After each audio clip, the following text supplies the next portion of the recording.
작성해서 이게 주고받고 할 때 그 이제 소금을 친다는 거죠. 그다음에 이제 땅을 사고 팔 때 그 문서를 작성하고 인친 다음에 소금을 치는 거예요. 이것은 바꿀 수 없다. 예, 물을 수 없다라는 의미를 갖게 됩니다. 그런 때는. 그 다음에 역대하 13장 5절에 이스라엘 하나님 여호와께서 소금 언약으로 이스라엘 나라를 영원히 다윗과 그 자손에게 주신 것을 너희가 알 것이 아니냐 이렇게 표현했는데, 역시 이것은 하나님과 다윗 사이에 맺은 언약이라는 것은 변할 수 없다, 바꿀 수 없다, 그런 개념입니다. 그 다음에 신명기 29장 23절에 그 온 땅이 유황이 되며, 이제 저주의 말씀하실 때 사용한 말이에요. 소금이 되며 땅이 유황도 되고 소금도 된다는 거예요.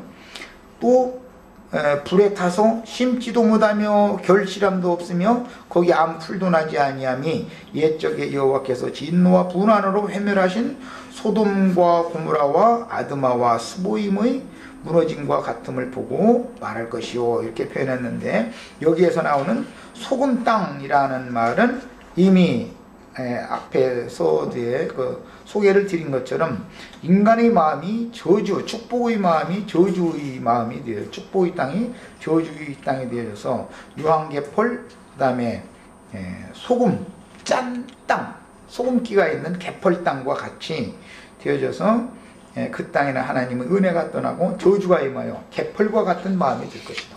여기서는 하나님의 생명을 산출할 수 없게 된다는 걸 상징적으로 비유를 이렇게 합니다.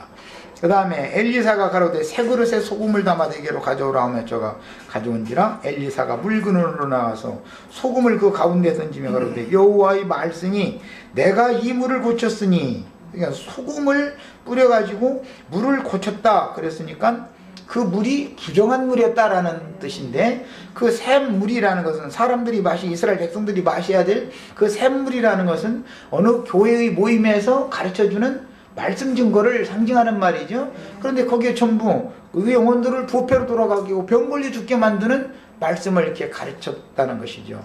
예, 그런데 엘리사 선지자 앞에 왔던 어떤 거짓 선지자들이 그런 물샘으로 역사를 했는데, 엘리사 선지자가 가서 그걸 소금을 뿌려가지고 고쳤다. 그러니까 엘리사를 통해서 나오는 영과 생명의 말씀이 고침받은 생수의 물이 이제 뿜어져 나오는 것이죠.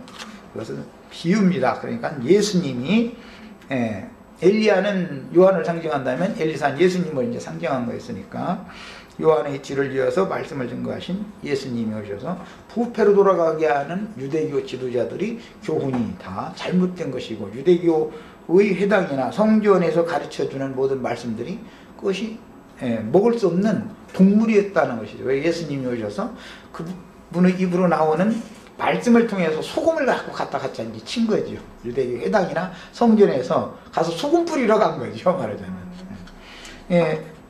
옛날 고대 사람들은 부정을, 즉 더러움을 정결케 하는 데는 소금을 뿌립니다. 그게 이제 옛날 사람들이 생활 습관이었었어요. 그 이제 어떤 사람이 지나가는데 길 앞에다 소금을 뿌리면 당신 재수없다, 그런 뜻이 되겠죠, 말하자면. 아무한테나 가서 아무데나 소금 뿌리고 앉았으면 또 안 되지. 이거 넘는 거지, 그거는. 자, 그 다음에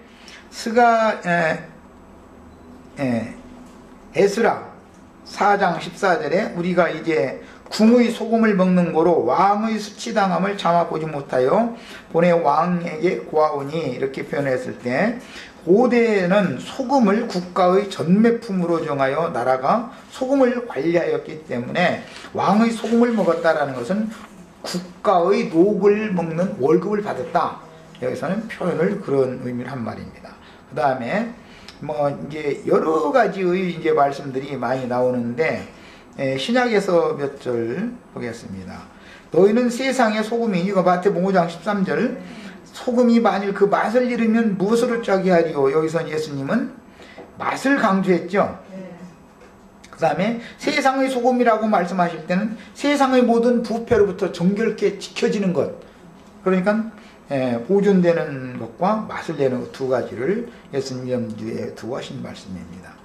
그 다음에 후에는 아무 쓸데없어 다만 밖에 버리고 사람에게 밟힐 뿐이다. 맛도 낼 수 없고, 그 다음에 정화시키는 역할도 할 수 없는 소금이라는 것은 버려진다라고 표현을 해서 사람을 소금으로 예수님은 너희는 세상의 소금이다 그랬으니까 주님이 제자들을 소금이라고 했다는 걸 알 수가 있잖아요. 그 다음에 마가복음 9장 49절에 사람마다 불러서 소금치듯 함을 받으리라. 거기서 뭐 그 지옥에는 불도 꺼지지 않고 구더기도 죽지 않는데 그 불로 소금치듯 함을 사람들이 사람에게 염장 지르는 거죠, 말하자면. 뭐 염장 지르는 얘기하면은 왜 사람 속도 집어넣느냐 그런 뜻이죠. 세상에서 왜 이렇게 곁에서 자꾸 염장 지르는 소리만 해. 이 말은 소금 치지 말아라 그 말이잖아요. 나 괴로우니까 소금 치지 말라란 말할 때 왜 염장 치는 소리 좀 염장 지르는 소리는 그만 좀 하라고 말.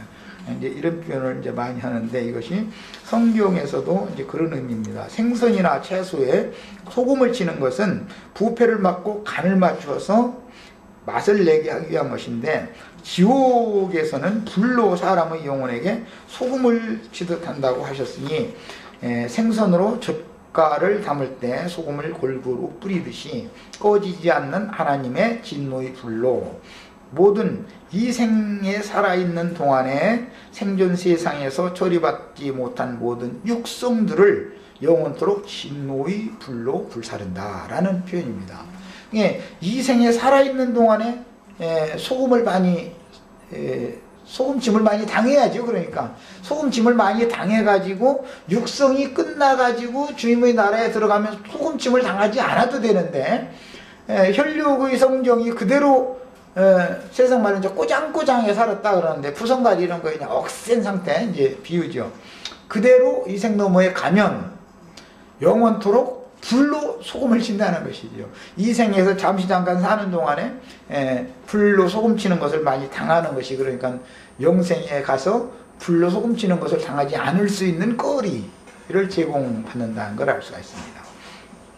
자, 그 다음에 이제 골로새서 4장 6절에 너희 말을 항상 은혜 가운데서 소금으로 고르게 함과 같이 하라. 그리하면 각 사람에게 마땅히 대답할 것을 알리라. 여기서는 제가 이제 말씀을 드렸던 것처럼 뭐 채소 같은 거 간 죽이는 것처럼 억세고 그다음에 자기 주장이 강하고 자기 옳다고 하는 그 관념 내 생각이 너무 확실하다고 아니 확신하고 있는 사람일수록 드세지요. 억세죠. 누구 대화가 안 통하지 이 사람은. 그런 사람한테는 하나님이 불로 소금을 이렇게 좀 손맛을 좀 이렇게 불소금을 좀 미리 두번 이렇게 쳐가지고 골고루 이렇게 소금을 쳐가지고서 간을 딱 죽여놓는 게 필요하다는 거죠. 그렇게 든 사람이 말을 하면은 공평하게 고르게 말을 한다 그랬는데 공평한 말을 한다 그래요. 상대방 말도 들어보고 아 그것도 일리가 있긴 있다. 그것도 인정할 줄 알아야 되고. 내가 상대방을 인정해 주지 않으면 상대방이 나를 끝까지 인정하지 않을 거니까 결국은 서로 간 죽이지 않은 부성가리끼리 나 잘났다고 키재는 그런 식이 되겠죠. 그러면 화합이 될 수가 없는 거죠. 이거는 말을 고르게 한다라고 사람이 말을 고르게 한다라는 건 공평한 말을 한다 이제 이런 말인데 그것은 남의 말을 유심히 들어보고 우선은 남의 말을 들어보고 잘못된 것과 그것은 이치에 맞는 것과를 냉정하고 명확하게 갈라서 대화를 해야 대화가 이게 통하는 것이지 당신 말은 다 틀렸다 이래버리면은 안 되는 거죠. 그건 상대방도 내 말은 무조건 안 들으려고 할 거 아니에요. 이것은 소금을 쳐서 고르게 하는 말이 아니기 때문에 그러는 것이죠.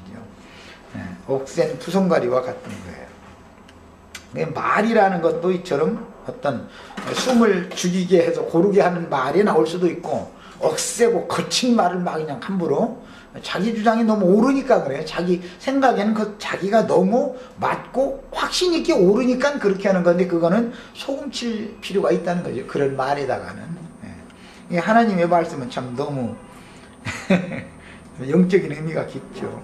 자 이제 출애굽기 30장 이제 본문으로 다시 돌아갑니다.